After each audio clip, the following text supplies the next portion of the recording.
안녕하세요, 찐찐입니다. 오늘은 제가 이 일을 하면서 멘탈이 흔들릴 때에 대해서 이야기해 볼게요. 이 일을 하면 손님하고도 감정싸움이 날 때도 있고 부동산하고도 감정싸움이 날 때가 있어요. 정말 제가 감정싸움을 심하게 할 때 느낀 점은 이 바닥에는 예의도 없고 근본도 없고 정말 돈밖에 없구나 라는 생각이 들 때도 있거든요. 뭐니 해도 제일 심하게 힘들 때는 계약 파기권이라고 볼 수 있는데요. 한 번은 제가 매매를 한 집 중에 융자가 굉장히 많은 집이 있었어요. 그래서 시세보다 금액도 깎아주고 잔금도 일주일 내로 치르기로 하고 계약서를 작성을 했는데요. 이틀 뒤에 중도금 날이어서 등기를 떼어보니 그 이틀 동안 가등기랑 저당권이 굉장히 추가가 많이 되어 있는 거예요. 딱 봐도 매매가를 훨씬 뛰어넘는 금액이더라고요. 그래서 큰일 나겠다 싶어서 얼른 매도자와 매수자를 부른 다음에 계약 해제를 하기로 하고 계약금만 돌려주는 식으로 해서 확약서를 작성을 해드렸어요.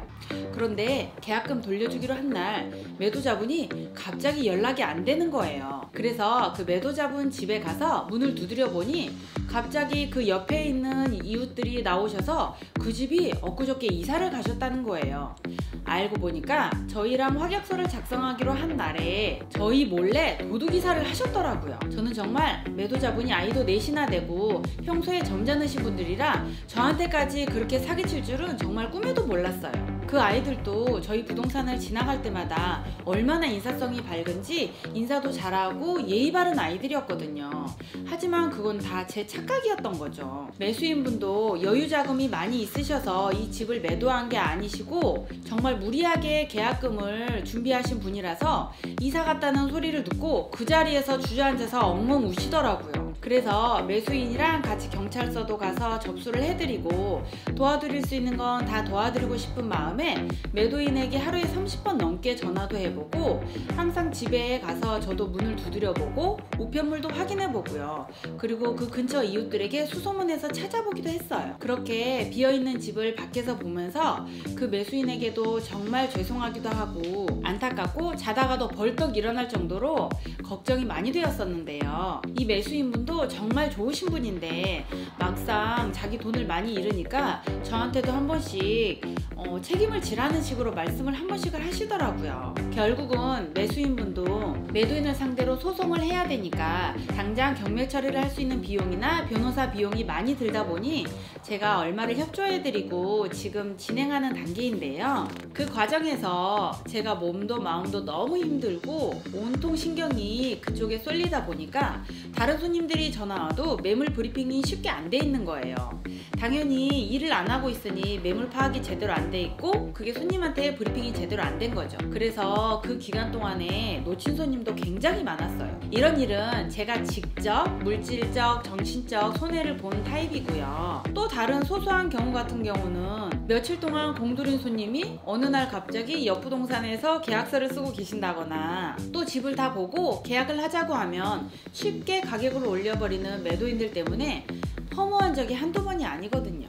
소소하게는 그냥 부동산 쇼핑 오신 손님들이 저희 사무실에 앉으셔서 차도 드시고 가시지도 않으면서 여기가 왜 이렇게 거품이 심하냐, 왜 이렇게 비싸냐 하면서 오히려 다른 손님이 들어오지도 못하고 앉아서 그런 얘기를 계속 하실 때는 제 진을 다 빼놓고 가는 적도 많고요. 또 다른 경우는 계약을 하고 잔금까지 다 진행을 하고 나서 부동산 중개보수를 받을 때 당연하다는 듯이 반만 주고 가시는 손님들도 굉장히 많고요. 그럴 때는 정말 돈이 문제가 아니어서 악착같이 다 받아낼 때도 있거든요. 그래서 어떤 사장님들은 손님이 문 앞에서 들어오면 이 손님은 또 어떤 타입의 사람일까 하고 먼저 두려우신 분도 계시대요. 그러니까 계약이 너무 많아도 걱정, 너무 없어도 걱정인 게 이 일인 것 같아요. 그런데 이런 손님만 있는 게 아니니까 너무 힘들어하거나 마음이 너덜너덜해질 필요는 없는 것 같아요.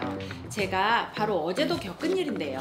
저희 내놓은 매물 중에 가격을 급하게 깎은 매물이 있어서 평소에 브리핑 하시던 손님들에게 전화를 돌렸더니 그 중에서 지방에 사시는 분이 직접 한번 보고 바로 계약금을 넣겠다고 올라오시겠다고 하시는 거예요. 그래서 매도자한테 이 가격 맞는지 확실히 확실하게 초이스를 받고 손님 보고 출발하라고 했는데요. 5분 뒤에 갑자기 매도인이 500만 더 올려달라는 거예요. 그래서 아차 싶어서 얼른 매수인에게 전화를 해서 사장님 너무 죄송하지만 매도인이 500만 더 올리고 싶다고 전화가 왔다고 했더니 그 매수인분이 벌써 이제 출발하셔서 너무 기분이 상하셨던 거죠. 그러면서 18 욕을 하시더라고요. 저도 죄송하다고 말하고 어찌어찌 말하고 전화기를 딱 끊었는데요. 그때 문 앞에서 어떤 손님이 저를 위해서 케이크를 사가지고 들어오시더라고요. 아, 내가 너무 일희일비할 필요가 없구나. 나한테 방금 욕한 사람도 내가 미워서 그런 게 아니라 그 상황이 그렇게 만든 거구나 라는 생각이 번쩍 들더라고요. 그리고 또 아까 욕하신 분이 바로 저한테 미안하다고 사과 전화도 하셨고요. 정말 이렇게 여러 사람을 상대하는 일이고 큰 돈을 다루는 일이다 보니까 스트레스 받을 때가 굉장히 많은데요. 그래서 이 직업은 특히 건강관리, 스트레스 관리를 잘 하셔야 해요. 특히 운동은 꼭 꾸준히 하셔야 하고요. 무엇보다 멘탈 관리가 중요하고 꾸준함을 유지하려는 자신만의 의지가 가장 중요한 것 같아요. 그리고 자기가 어디서 긍정적인 피드백을 많이 얻을 수 있도록 스스로 노력하고 자신을 가꾸다 보면 어떤 일이 생겼을 때 좀 더 차분하고 잘 대처할 수 있는 자기만의 내공이 생기게 되더라고요. 그럼 지금까지 제 이야기를 들어주셔서 감사합니다.